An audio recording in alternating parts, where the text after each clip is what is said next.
जय नर्मदा मैया. हर हर नर्मदे, हर हर नर्मदे. मायमाऊली नमस्कार. विविध कथासार ग्रंथातून आपण नर्मदा पुराण श्रवण करून अभिवाचन करूया भक्तीने. तुम्ही पण बोला हर हर नर्मदे. लाभ घ्या, लाभ द्या माऊलींनो, पुण्य कमवा सारे जनींनो. चला तर सुरुवात करूया. भाग 14वा. श्री गणेशाय नमः. श्री कुलदेवताय नमः. हर हर नर्मदे.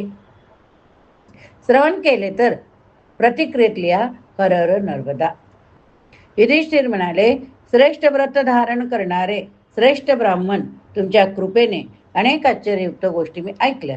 आता पुन्हा मी जे ऐकतो इच्छितो ते तुम्ही मला सांगा.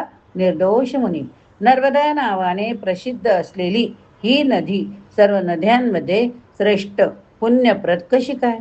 श्री मार्कंडेय म्हणाले, नर्मदा सर्व नद्यांमध्ये श्रेष्ठ असून सर्व पापांना नष्ट करणारी, ती सर्व चराचराला तारणारी. राजन, नर्मदेचे जे महात्म्य मी आधी ऐकले ते मी आपणास सांगतो. ते ध्यान देऊन एकाग्र चित्ताने ऐकणे. गंगा कनखल येथे विशेष पुण्यदायिनी, कुरुक्षेत्र येथे सरस्वतीला परम पवित्र पुण्यदा मानले जाते. परंतु गावागावात जंगलात सुद्धा नर्मदा पुण्य देणारी मानली जाते. सरस्वतीचे पाणी 3 वेळा किंवा 3 दिवसात पवित्र करते. यमुनेचे जल 7 दिवसात, गंगाजल त्याच वेळेस पवित्र करते. परंतु नर्मदेचे जल फक्त दर्शनाने पवित्र करते. कलिंग देशाच्या मागच्या पश्चिमी अर्धभागात अमरकटक येथील पर्वतात नर्मदा प्रगट झाली असून तिन्ही लोकात प्रसिद्ध, पावलोपावली पुण्यदायिनी तसेच पवित्र श्रेष्ठ मानली गेली. महाराज, तेथे गंधर्व, देवता, तपस्वी, ऋषी सर्वांनी तप करून उत्तम सिद्धी प्राप्त केली.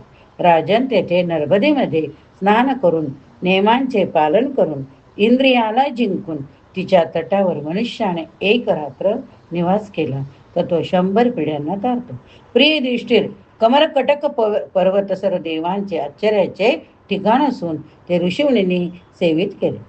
अर्थात ते खूप मोठे सिद्धक्षेत्र. राजश्रेष्ठ, सिद्धीची इच्छा धरणारे सिद्ध, विद्याधर, भूत, गंधर्व हे सर्व दृश्य तसेच अदृश्य होऊन या उत्तम स्थानाचे सेवन करतात. त्यावेळेस मी सुद्धा या उत्तम स्थानाचा आश्रय घेतला होता. ओंकार स्वरूप श्री शंकरजी सदा सर्वदा भूत समुदाय गणांसहित नर्मदेमध्ये निवास करतात. अतः राजन, पर्वतावरील अमरकटक तीर्थाची माहिती विस्ताराने तुला सांगतो. राजश्रेष्ठ, अमरकटक आणि नर्मदेच्या दोन्ही तटावर जी जी तीर्थ आहेत त्यांचा विस्तार सांगण्यास ब्रह्मा सुद्धा समर्थ नाहीत. 100 योजन 400 कोस लांब असलेली श्रेष्ठ नदी राजेंद्र, नर्मदाची रुंदी अर्धा योजन होय. अमरकटक पासून समुद्रापर्यंत नर्मदेच्या दोन्ही तटावर 60 करोड 60,000 तीर्थक्षेत्र, यात संशय नाही. वायूने नर्मदा तटावर 68 करोड 73,700 तीर्थ सांगितले. राजन, परंतु ती सत्ययुगात प्रत्यक्ष रूपात होती. निरंतर धर्मात बुद्धीचा मनुष्य याला पाहू शकतो. राजन, जसे जसे घोर कलियुग येते तसे तसे सत्व कमी होते. मनुष्य हीनतेला प्राप्त होतो. राजन, ते पितरांना तृप्ती देणारे स्वर्ग आणि मोक्ष देणारे आहे. तेथे श्रेष्ठ दारुवन आणि चरुका नदीचा शुभ संगम होय. नर्मदेच्या उत्तरेला उत्तम चारुकेश्वर तीर्थ, दारुकेश्वर तीर्थ, व्यतिपातेश्वर, कोटी तीर्थ, कोटी यज्ञ. राजश्रेष्ठ, अशा प्रकारे नर्मदेच्या उत्तर तटावर तीर्थ. अमरनाथ, अमरेश्वराच्या बाजूलाच 108 लिंग, त्यामध्ये वरुणेश्वर मुख्य. ही सर्व तीर्थ पापाचे हरण करणारी आहेत. मांधातापुराच्या बाजूला सिद्धेश्वर यमेश्वर सुद्धा प्रतिष्ठित आहे. ओंकार क्षेत्राच्या पूर्वभागात उत्तम केदार तीर्थ आहे. त्यांच्याजवळच पापनाशक स्वर्गाचे द्वार आहे, जे ब्रह्मेश्वर नावाने प्रसिद्ध आहे. त्याच्या पुढे पुण्य सप्त सारस्वत आहे. भरतश्रेष्ठ, रुद्राष्टक, 8 रुद्रस्थान, सावित्र, सोमतीर्थ ही सर्व नर्मदेच्या दक्षिण तटावर स्थित आहेत. प्रिय युधिष्ठिर, या ओंकार पर्वतावर करोड रुद्र स्थित आहे. हे सर्व चंदन माळांनी व स्नानाने संतुष्ट होतात. मंत्र जपाने पापाची शुद्धी, ध्यानाने अनंत फळाची प्राप्ती होते. नर्मदेच्या तटावर मनुष्याने दान केले तर तो सर्व भोग प्राप्त करतो, असे भगवान शिवाने म्हटले. पर्वताच्या पश्चिम भागात भगवान शंकर स्वतः वर्णव ओंकार रूपाने स्थित आहे. तेच जगाचे आधी सनातन पुरुष आहेत. हे ते स्नान करून पवित्र होऊन जितेंद्रिय आणि ब्रह्मचारी होऊन विधीपूर्वक कर्माने पितृकार्य संपादन करावे. तीळ मिश्रित पाण्याने तेथेच पितृदेवतांचे तर्पण करावे. पांडुनंदन 7 पिढ्यांपर्यंत त्याचे कुल स्वर्गात प्रसन्न राहतात. स्वस्थ शरीराबरोबर सुखी होऊन अनेक भोगांना प्राप्त करतात. देवांनी पूजित असलेले 60,000 वर्ष क्रीडा करत असतात. पितृपूजेच्या फळाने समृद्धीच्या सिद्धीने ते खूप काळापर्यंत प्रसन्न राहतात. नंतर ते स्वर्गातून बाहेर येऊन उत्तम कुळात जन्म घेतात. ते पुरुष धनसंपन्न, दानी, रोगरहित लोकांमध्ये पूजित असतात. दुसऱ्या जन्मात तो रुद्राचा अनुचर होतो आणि त्याच प्रकारे तो उपवासाने इंद्रिय विजय मिळवून सर्व जीवांच्या हिंसेतून निवृत्त होऊन उत्तम फळ प्राप्त करतो. राजन, जो पुरुष अशा धर्माचे पालन करून उत्तम आचरण करून युक्त झाल्यानंतर आपले प्राण सोडतो, त्याचे जे पुण्यफळ आहे ते तू ऐक. पांडव, तो 100,000 वर्षापर्यंत स्वर्गात प्रसन्न राहतो.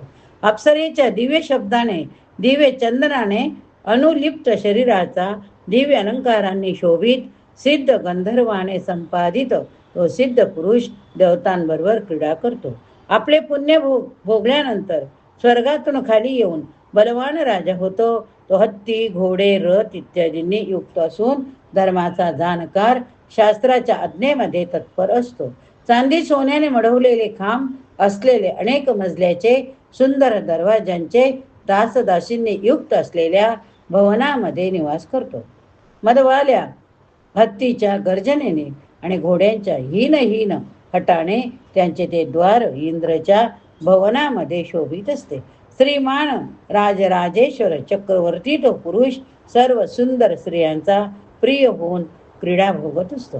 सर्व रोग शोकाने रहित होऊन 100 वर्षापर्यंत त्या ग्रहावर जिवंत राहतो. अशा प्रकारे जो अमलेश्वराला मृत्यू पावतो तो सर्व काही मिळवतो.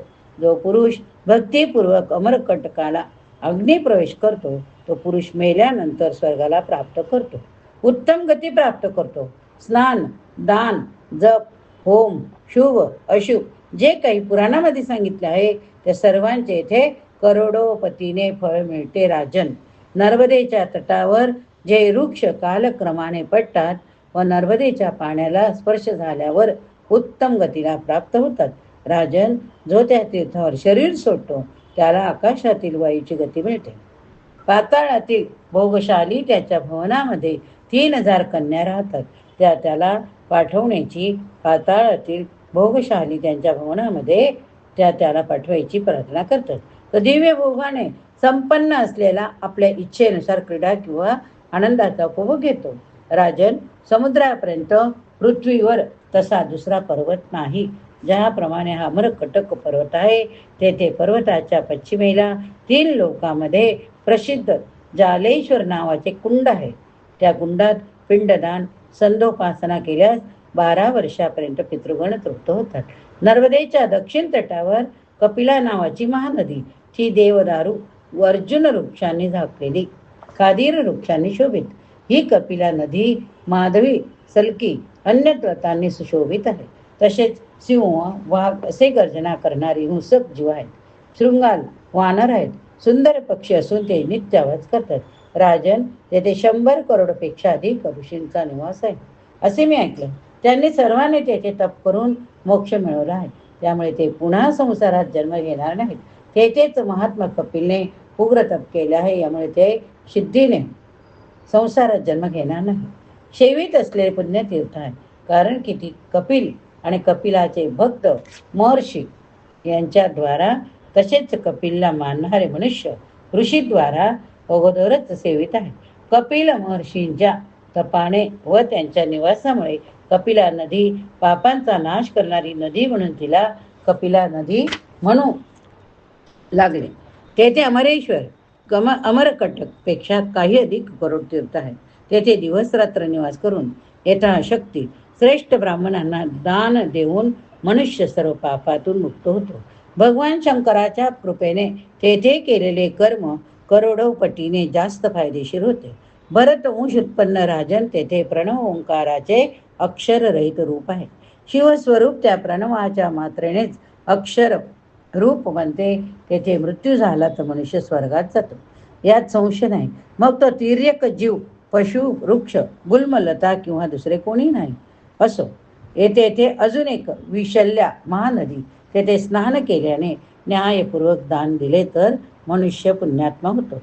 देवगण, किन्नर, महासर्पासहित यक्ष, गंधर्व, राक्षस, तपोधन, ऋषी इत्यादी सर्व अमरेश्वर किंवा अमरकटकला येऊन त्या नर्मदेला पाहतात. दोन्ही शुभ तटांनी वंदन करतात. त्यामुळे अर्थात दोन्ही तट त्यांच्यामुळे वंदित झाले पाहिजे. पहिले घोर सर्व लोक भयंकर युगात शल्यसहित असलेला नर्मदेचा पुत्र शल्यरहित केला गेला. सर्व देव ऋषींनी म्हणून तिला विशल्या म्हटले. युधिष्ठिर म्हणाले, पूज्य कपिलाची उत्पत्ती कशी झाली? ती विशल्या कशी बनली? मुनी, नर्मदेचा पुत्र दुःखी कसा झाला?